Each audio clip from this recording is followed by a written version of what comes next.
Hablamos acerca de lo que la oración transfiere, acerca del poder de la oración, acerca de la prioridad que debe tener la oración en nuestra vida.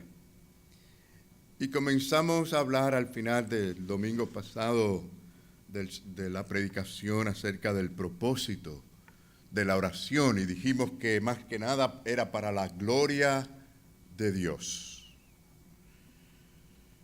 Y hermanos, el simple hecho de que estamos aquí en este mundo ya es un testimonio de la gloria de Dios. Sobre todo los creyentes que estamos en Cristo y estamos aquí para adorar a Dios y servirle. Esto ya es un gran testimonio de la gloria de Dios. Pero como creador es un testimonio acerca de la gloria de Dios, el estar en este mundo y ver la creación misma de nuestro Dios. Cuando miramos la naturaleza, cuando miramos las galaxias, cuando miramos a las estrellas, vemos su magnífica obra como creador. Y hermanos, esto habla de lo poderoso y majestuoso que es nuestro Dios. Podemos ver a este Dios así cuando oramos. El salmista decía en el Salmo 19, versículo 1, los cielos proclaman, bueno, la versión de Reina Valera, los cielos cuentan. Los cielos proclaman la gloria de Dios y la expansión anuncia la obra de sus manos. Qué maravilla, hermanos, ¿no es así? Y nos gozamos con esto. Bueno, a lo largo de la historia y en toda la Escritura vemos cómo Dios manifiesta algunas características adicionales, podemos decir, de su gloria. Y lo hace revelándosele a ciertas personas, a ciertos individuos, ¿verdad? De maneras especiales y hasta inesperadas. Yo quiero recordarles a ustedes, primeramente, Abraham. Yo sé que ustedes conocen la historia de Abraham, ¿verdad? Dios le pidió a Abraham que ofreciera a su propio hijo, a Isaac. Isaac era el hijo de la promesa. Dios le había mostrado a Abraham que él era fiel a su palabra. Y Abraham era un hombre que tenía fe. Salió desde el principio con la mirada puesta en Dios de Ur de los Caldeos. Sabía que Dios era cumplidor de promesas. Pero en el contexto de este nuevo desafío, Dios le demuestra algo diferente o algo nuevo o un nuevo elemento de su gloria en un despliegue magnífico, aunque usando algo tan sencillo de la naturaleza. Y bueno, ya sabemos la historia. Él proveyó de un cordero en el momento que iba a sacrificar a su hijo. Fue entonces cuando Abraham definitivamente se gana el nombre del padre de la fe. Pero el relato bíblico de este evento muestra una extraordinaria obediencia y fe puesta en Dios. Fue una obediencia estoica de Abraham, hermanos. ¿Cuántos somos padres aquí? ¿Verdad? Y gracias a que nunca hemos pasado por unos momentos así que Dios nos haya pedido que sacrifiquemos a un hijo. Pero Dios le dijo así a Abraham: toma ahora a tu hijo, tu único, a quien amas, a Isaac. ¿Y qué le dijo? Ve a la tierra de Moriah y ofrécelo como sacrificio, como holocausto. Bueno, del punto de vista lógico, ¿era lógico esto? ¿Tenía sentido esto? No, de ninguna manera. Parecía irracional obedecer a este mandato divino. O sea, la pregunta que pudo haber hecho es cómo iba a matar en sacrificio a Isaac, quien era el hijo de la promesa. Si ustedes recuerdan, Isaac fue dado milagrosamente, ¿no? Porque 25 años tomó en que llegara la promesa, y ya ellos eran ancianos, y cuando llega la promesa, Abraham tenía 100 años y Sara 90 años. Con razón Sara se rió, ¿no? Y por cierto, Isaac quiere decir risa o risotada, ¿no? Que alguien aquí de 80 años le diga la noticia, estoy en estado. La gente va a decir, ¿estado de qué? Porque nadie lo va a creer, ¿no? Pero las cosas de Dios no tienen siempre sentido para el hombre. Y nosotros sabemos que ese es el verdadero Dios que a veces obra de esa manera. Los hombres dicen cosas, los médicos dicen cosas, los científicos a veces creen cosas o dicen cosas que no necesariamente es lo que Dios dice. Y nosotros creemos a Dios, ¿no? Bueno, el asunto es que Abraham pudo preguntarse, ¿no? ¿Cómo era posible? ¿Cómo es posible, Señor, que yo obedezca a este mandato de matar a mi hijo si él es el de la promesa misma que tú me has dado? Muchas cosas en la vida del cristiano, o algunas, del punto de vista humano no tienen sentido. Bueno, tal era la fe de Abraham. ¿Cómo es nuestra fe? ¿Cómo es su fe? ¿Tienes esta clase de fe dispuesto, deseoso de obedecer a Dios, no importa lo que cueste? Si la vida nuestra es para glorificar a Dios, si oramos para la gloria de Dios, entonces hay una conexión aquí con una fe que busca obedecer, seguir a Dios, no importa lo que cueste. Y tal era la fe de Abraham que esperaba. Fíjense que esta era la clase de fe, no es que, bueno, Dios va a dejar que yo mate a mi hijo y se acabó todo, ¿no? Era una clase de fe en Dios que él sabía con toda seguridad de que una vez que sacrificara a su hijo, Dios lo iba a resucitar. Bueno, aquí lo dice en la Biblia, miren conmigo en Hebreos capítulo 11, versículo 19. Pensando que Dios es poderoso para levantar aún de entre los muertos, de donde en sentido figurado también le devolvió a recibir. Claro, porque en realidad Dios no permitió que lo sacrificara y por eso lo vio de esta manera. Así que Abraham, sin tanto conocimiento teológico, por poner una fe sólida en Dios, tuvo una tremenda teología a la que tuvo que Jesucristo que enseñarle a aquellas gentes, a aquellas hermanas de Lázaro, de que Él era la resurrección de entre los muertos. Pero él creyó por la fe. Sin embargo, sobre el monte Moriah, que ustedes recuerdan la historia, el ángel de Dios lo detuvo en el momento crucial, cuando él fue a sacrificar a su hijo. Yo me pongo a analizar esto, hermano, y debió haber sido como padre un momento bien difícil. Bien difícil. Y Abraham, bueno, entendía muchas cosas en respecto al conocimiento que él tenía en cuanto a Dios. Tenía una fe extraordinaria, pero esta parte que él estaba por conocer era algo nuevo y era una forma en que Dios iba a mostrar su gloria. ¿Qué quiero decir con esto? Que de pronto Dios provee allí enredado en unas matas a un cordero. El ángel detiene la mano de Abraham y Abraham entiende que Dios es Jehová Jireh o Jireh, el Dios que provee, el Dios de la provisión. Y en esa clase de Dios creemos nosotros, ¿no? Así que lo que estamos diciendo aquí es que Dios le tenía una parte reservada de su gloria para Abraham. Usted no puede saber cuál es esa parte a menos que usted tenga su fe plena en el Señor y espere en Él cuál es el propósito de Él y confíe en su palabra. Tenía una parte maravillosa de su gloria para Abraham. Se revela allí como el Dios que provee.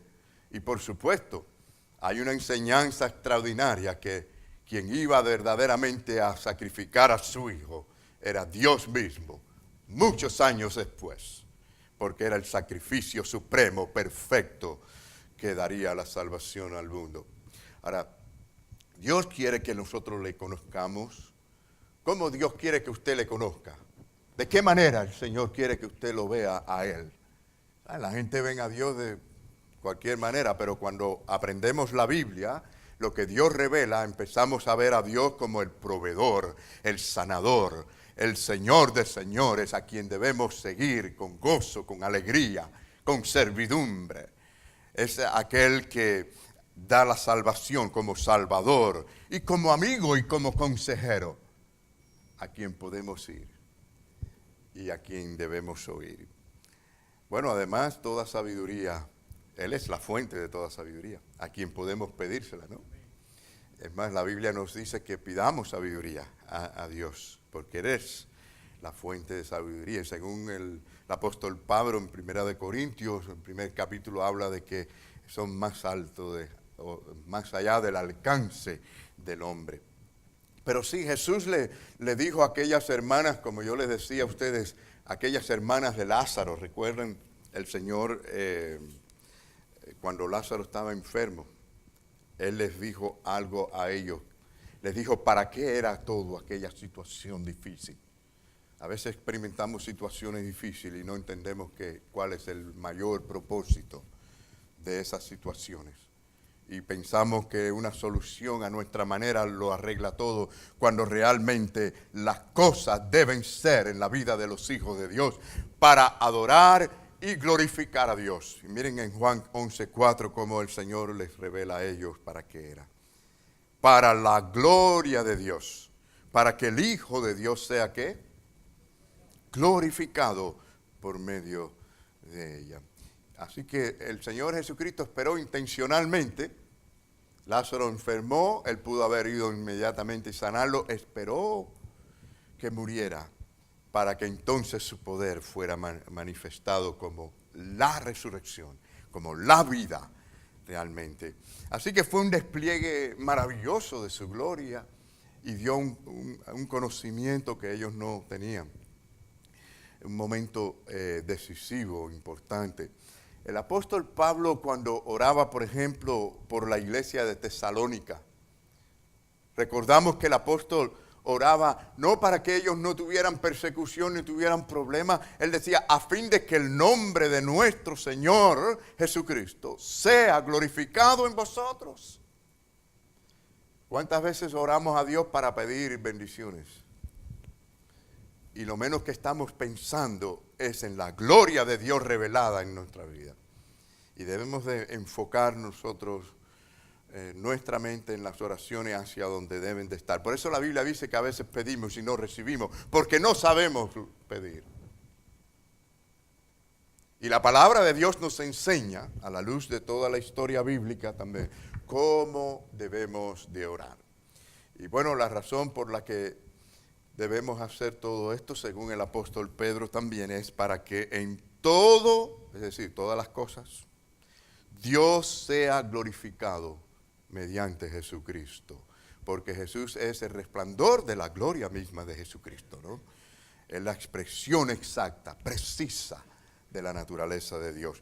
El Señor, en sus muchos tratos con David, si ustedes recuerdan, le reveló a David, a pesar de que David pecó. Estamos conscientes, ¿verdad? David pecó, ¿sí o no? David pecó, hizo cosas terribles, porque pudiéramos hablar bastante de estas cosas aquí, ¿no? Pero David aprendió también de que Dios era un Dios de misericordia, de perdón. Y por supuesto se arrepintió. Ustedes leen ahí el Salmo 51 y ven el arrepentimiento de David. Pero en el Salmo 86:15 él reconoce diciendo, Dios misericordioso y clemente. Y también dice que es lento para la ira y grande en misericordia y verdad. ¿Saben que los hijos de Dios deben reflejar esto también? Si somos de verdad hijos de Dios y estamos en comunión con Dios y la oración es algo grande en nuestra vida, nosotros también vamos a ser gente misericordiosa. ¿Y saben qué? Lentos para la ira. A veces vemos cristianos que por nada tienen ira. Ahí habla de que hay poca oración, poca relación con Cristo, un alejamiento, un problema espiritual. Grande en misericordia y verdad.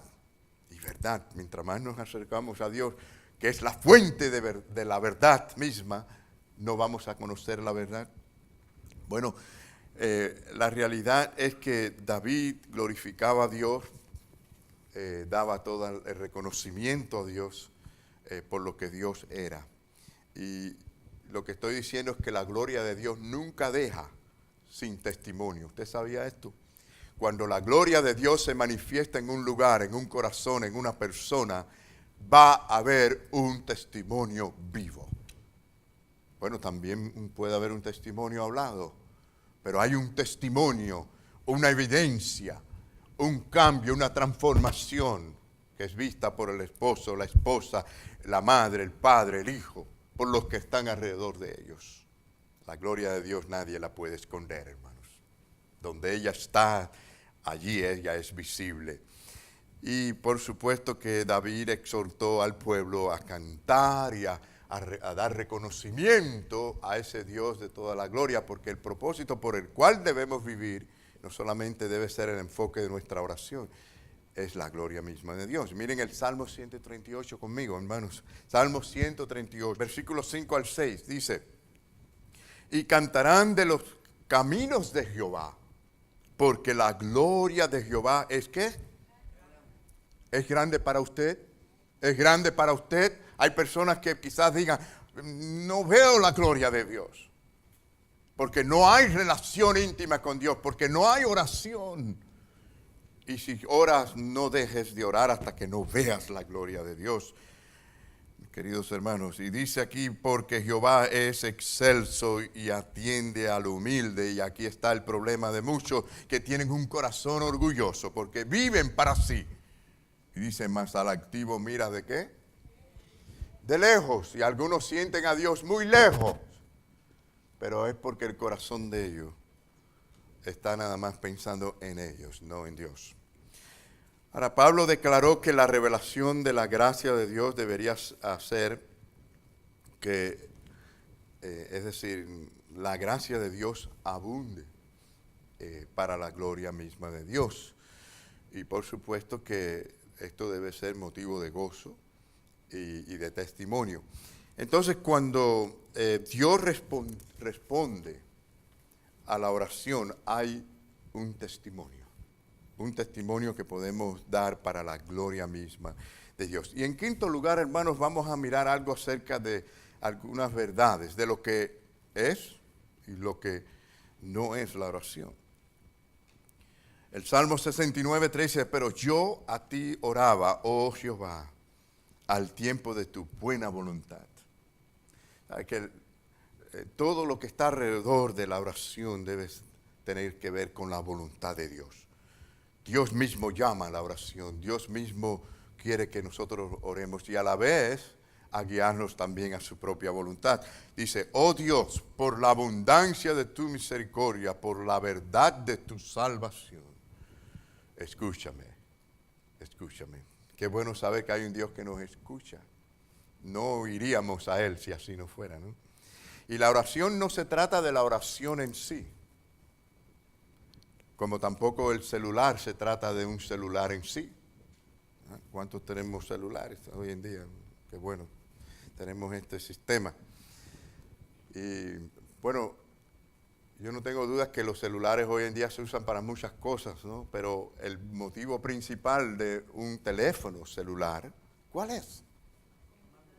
La comunicación, es un conducto de comunicación. Aunque no hay que hablar hoy en día, puede escribir un texto, ¿no? ¿Verdad? Y hay signos y muñequitos y happy faces, ¿no? Caras de esas, y todo hablan, ¿no? Y comunican. O una cara triste, como que no le gusta lo que pasó o lo que le dijeron. Sí, también dibujado. Bueno, miren, hay toda esta forma de comunicación, pero realmente el propósito, ya sabemos cuál es, la función principal es poder comunicarnos con otra gente, con otras personas. Bueno, a mí me ha sucedido que he intentado llamar a alguien y he creído que he marcado y realmente no he marcado y me he puesto el teléfono al oído. ¿No le ha pasado a alguien? ¿Seré yo el único que me ha pasado eso? Me ha pasado. Y estoy ahí esperando ahí, como estoy entretenido haciendo otra cosa, estoy un minuto así hasta que me doy cuenta que no está sonando y no estoy hablando con nadie. Digo, no tengo un celular, lo tengo en posición correcta, pero no estoy comunicado con nadie.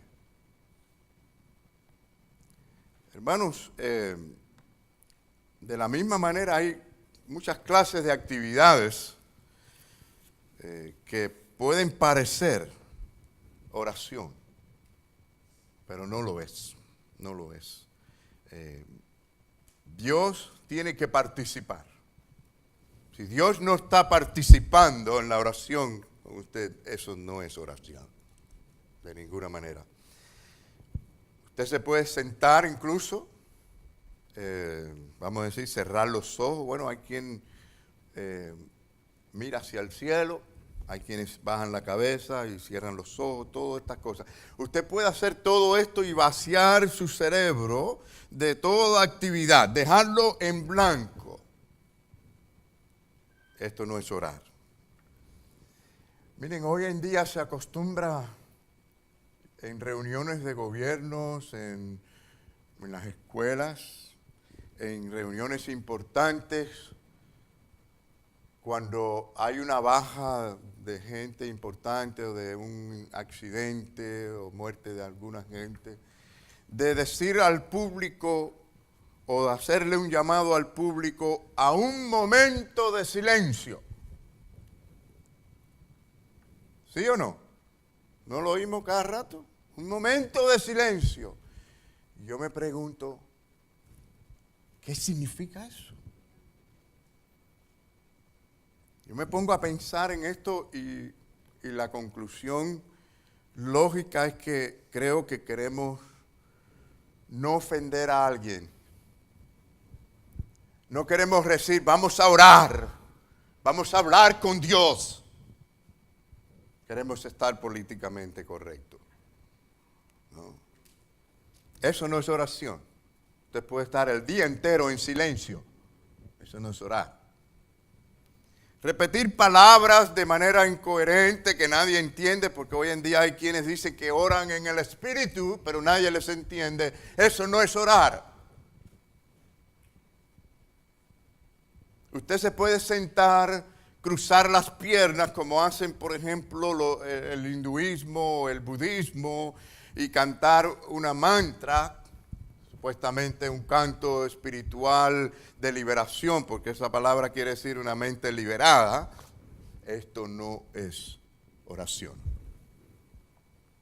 Y tampoco lo es la acción de encender una vela delante de cualquier cuadro o simplemente una vela encendera y poner a alguien en sus pensamientos.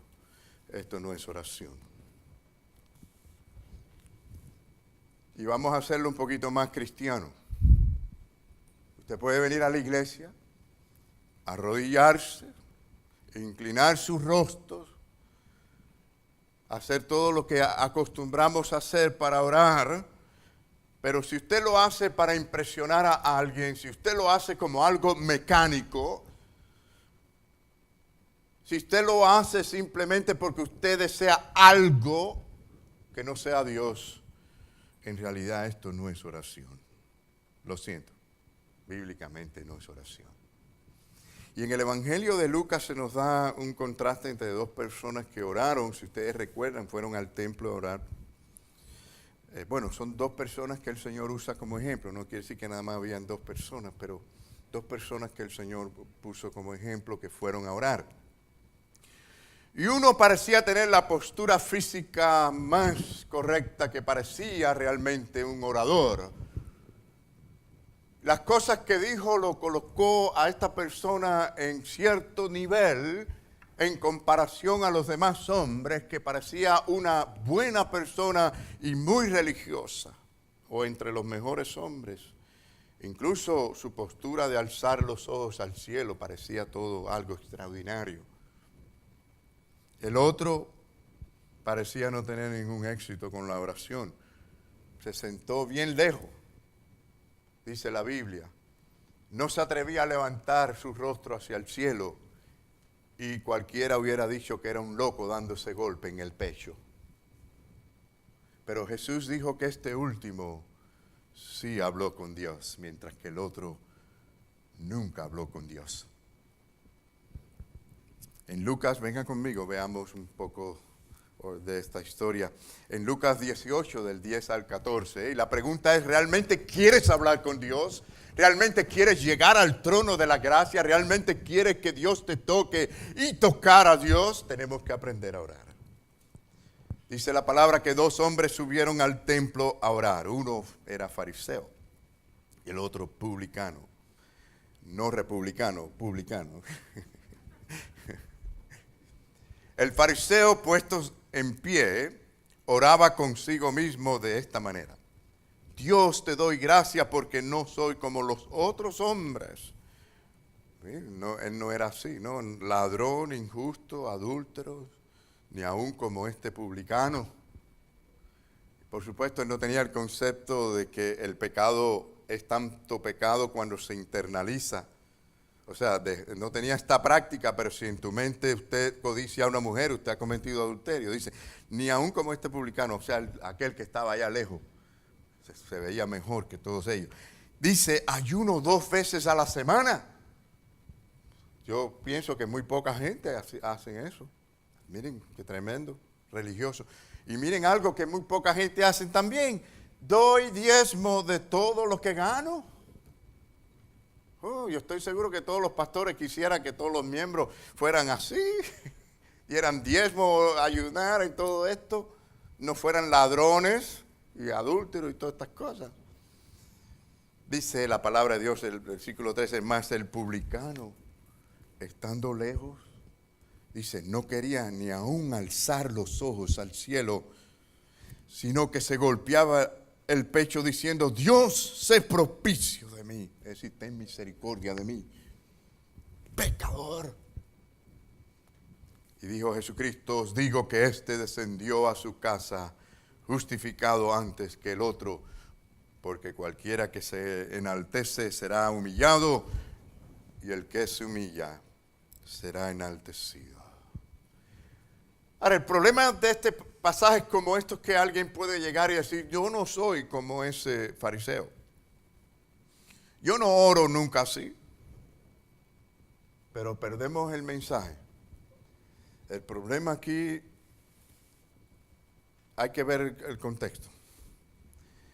Él oraba no mirándose sus faltas, su necesidad espiritual. Él se veía bien, se veía con todo lo que espiritualmente él creía que estaba bien. Y en este contexto, ¿cuántas personas oran a Dios y nunca tratan con Dios en cuanto a su asunto espiritual, ni les interesa? Tienen la oración a veces como un paracaídas para cuando hay una emergencia, pero la tienen para otros asuntos que les interesen a ellos. No para ser cambiado y tocado por Dios y para ver la santidad de Dios y verse delante de Dios como están.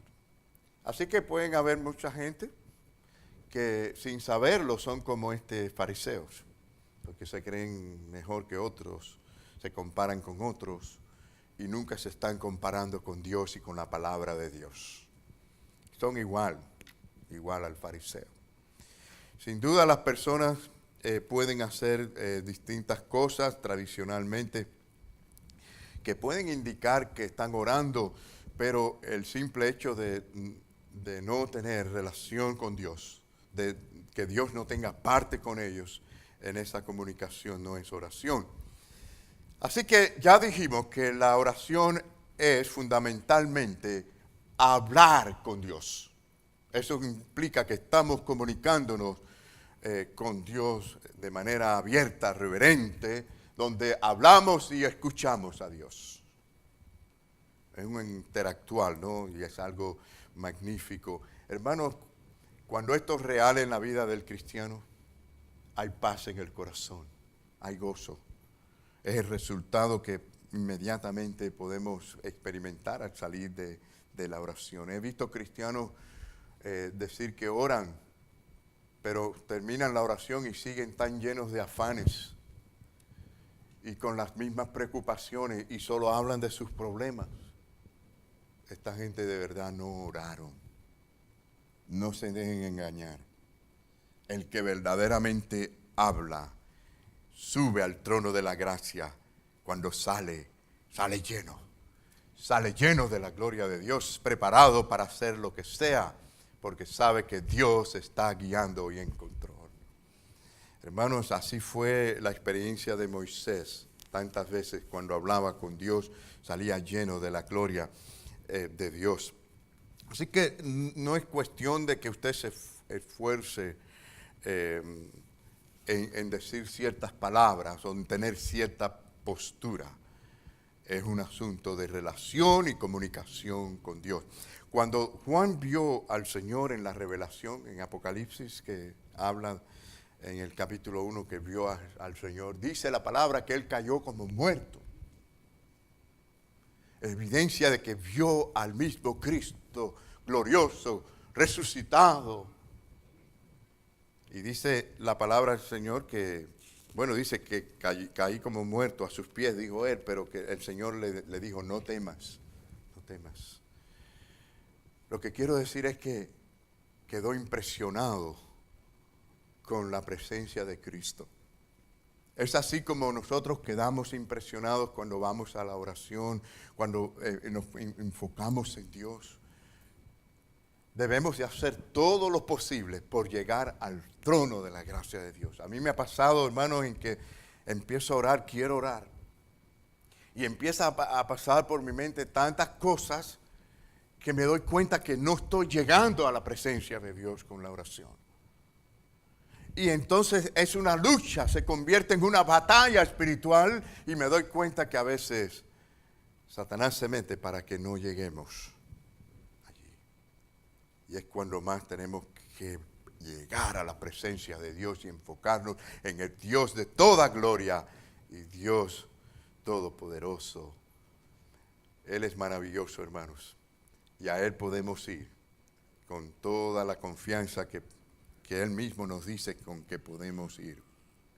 Miren, la verdad es que cuando veo esta porción de que Juan se sintió así y estuvo así en la presencia de Dios, me preocupa a veces como se ven en las iglesias, en los cultos. La gente a veces que están allí es como si fuera un show de televisión. Hermanos, ¿cómo estaríamos si verdaderamente viéramos todos aquí al Cristo resucitado con toda gloria? Muchos estarían con la boca abierta, no se atreverían a hablarle al que está al lado, ni a mirar un celular, ni a pensar en otra cosa. No tiene nada que ver con lo lindo que luzca el edificio, no tiene nada que ver con la calidad de los músicos, no tiene nada que ver con eso, sino con la relación que usted tiene con Cristo. ¿Te atreverías a decir, yo quiero tener esta relación con el Señor y este encuentro con el Señor Jesucristo? Miren,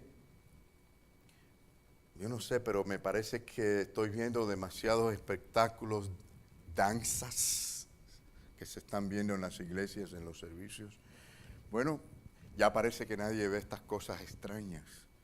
Pero a mí me parece que si traemos a Spurgeon o traemos a algunos de los predicadores del siglo pasado, por no ir tan lejos, a ver algunos de los cultos que se hacen hoy en día, caerían con un colapso del corazón. Y hacemos muchos chistes para que la gente se rían y se sientan bien, cuando deberíamos estar a veces llorando por las cosas que Dios mismo nos dice. Así que, hermanos, debemos de quedar más bien atónitos ante la gloria de Dios, transformados por el Señor. Y la historia bíblica, está llena, ¿no?, de ejemplos y de gente que Dios escogió y que de manera especial mostró su gloria. Yo les hablaba de Moisés porque hay partes en la Biblia donde se ve a Moisés subir allí, por ejemplo, al monte Sinaí, entrar en la tienda. Y el pueblo esperando que Moisés saliera. Y saben, cuando Moisés salía, era tanta la gloria de Dios en él que salía de adentro de su cuerpo hacia afuera sus vestidos. Y la gente veía verdaderamente la gloria de Dios. algo extraordinario. Ellos tenían un concepto que era algo serio, algo muy sagrado, una manifestación importante. Y hermanos, hoy en muchos lugares se habla de la gloria de Dios, de la presencia de Dios, pero parecen más bien shows de televisión. No es algo que verdaderamente nosotros conocemos como experiencia y vivimos como experiencia día a día. Sin el arrepentimiento, sin la admiración a Dios, sin el amor a Dios, sin una comunión con Dios, nada de gloria, hermanos. Quien diga que conoce, que ve la gloria de Dios cada día, es alguien que verdaderamente va al trono de la gracia de Dios cada día en oración. Dios quiera que podamos acercarnos más a Él y le podamos ver más como Él quiere que le veamos. Y verdaderamente la única razón por la que se nos da este privilegio a nosotros de orar es porque Jesucristo mismo, el gran sumo sacerdote, hace esto posible. Miren conmigo en Hebreo, hermanos. Hebreos 4, ya que quiero terminar esta parte de hoy.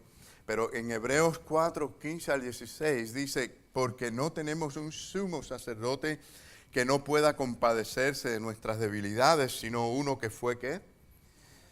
Tentado en todo según nuestra semejanza, pero sin pecado. Es único, ¿no? Acerquémonos, este es el llamado de Dios a venir a acercarnos a Él. Dice, pues confiadamente al trono de la gracia para alcanzar misericordia y hallar gracia para el oportuno socorro. Miren, cuando se llamó al pueblo a construir el templo, Dios instruyó que colgaran un velo, era un velo bien grueso, que separaba el resto del templo con el lugar santísimo, donde una vez al año entraba el sumo sacerdote para en un día especial de celebración llamado el Día de la Expiación, entrar e interceder por los pecados del pueblo. Y eso tenía que ser así hasta que viniera el verdadero sumo sacerdote, Jesucristo, el Salvador. Es por esa razón que después de Cristo no le llamamos sacerdote a ningún hombre, porque, o no debemos de llamarle sacerdote a ningún hombre, porque Cristo es el sumo sacerdote, el que expió nuestros pecados, es decir, el único, ¿no? Por medio de su sacrificio. Ahora, cuando Él murió en la cruz del Calvario, ¿qué pasó con ese velo? La historia bíblica dice que se rajó. ¿Por qué? Porque hay una entrada directa y es allí donde el Señor dice, acerquémonos, pues nos llama a que nos acerquemos al trono de la gracia por medio de Jesucristo. Y allí, bueno, todos los que hemos recibido el perdón de Dios por medio de la fe y la gracia del Señor, somos invitados a acercarnos a Dios. Y dice la palabra en Hebreos 10:20, por el camino nuevo y vivo que Él nos abrió a través del velo, esto es de su carne. Así que Él es el único mediador para que podamos llegar a Dios. Ustedes saben que los cables eléctricos de alta tensión no se pueden tocar si no hay una protección, ¿no? Le podemos llamar una insulación, de manera que si alguien lo toca, no muere instantáneamente. Bueno, en este sentido, esa protección es Jesucristo, porque Dios es fuego consumidor. Y créanme, aquellos que no estén en Cristo van a experimentar ese fuego consumidor de Dios por toda la eternidad en un infierno. Pero por medio de Jesucristo podemos nosotros tocar a ese Dios que es fuego consumidor y tener una relación personal con Él para siempre.